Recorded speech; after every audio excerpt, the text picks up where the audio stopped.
Mga kapatid sa pananampalatayang Islam.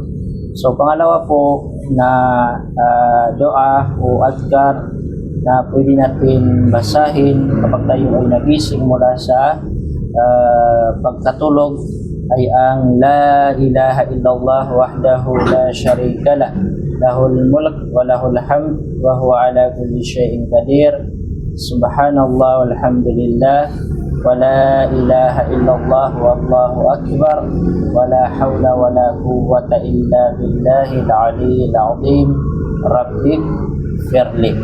So yan po yung pangalawa na doa o adhkar na pwede natin basahin kapag tayo ay nagising mula sa pagkatulog. Bilang isang Muslim, kapag ito ay nalaman natin, naiintindihan natin, ay narapat lamang na isaulo natin at i-apply natin sa ating mga sarili, no? Dahil ito po ay tinuro ng ating mahal na Propeta Muhammad sallallahu alaihi wasallam.